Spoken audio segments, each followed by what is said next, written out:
Karen's obsession with overstepping boundaries had now reached historic proportions. One day, she summoned the police to examine my grandfather's century-old farm shed, a structure that had stood for generations and was rich with family history. To her, it seemed like an opportunity to assert control and demonstrate HOA authority. But she had underestimated the significance of the shed and the man who defended it. My grandfather, a high-ranking officer in his past life, had a presence and authority that even Karen could not intimidate. When she arrived with the police in tow, gesturing wildly and citing vague bylaws, he met her at the entrance with calm, unyielding authority. "This shed is private property, part of our family heritage, and fully compliant with all local regulations," he said.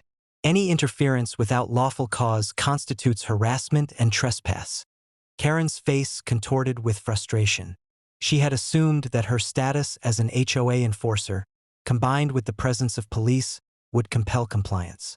Instead, she encountered someone who understood both authority and the law far more intimately than she did. My grandfather's calm demeanor, combined with his strategic positioning, immediately set the tone. This was no ordinary confrontation. The responding officers, observing the interaction, quickly assessed the situation. They noted my grandfather's credentials, the shed's documented history, and the legal boundaries surrounding the property. Karen's claims, once bolstered by the assumption that the police would automatically support her, dissolved under scrutiny. The officers politely but firmly explained that she had no authority to compel inspection or intervention, effectively neutralizing her attempt to escalate the situation. Karen, however, was undeterred. She attempted to argue, insisting that her HOA role gave her moral authority to intervene. But her arguments fell flat in the face of documented legality, historical precedent, and my grandfather's commanding presence. Each attempt she made to assert control only emphasized her lack of understanding and her overreach. I stepped forward, calmly presenting additional documentation of the shed's historical status and our full compliance with local regulations. The officers reviewed everything meticulously, leaving Karen visibly frustrated and increasingly flustered. Her reliance on coercion, theatrics, and emergency calls had once again been neutralized by preparation, authority, and strategy. The incident underscored a vital principle.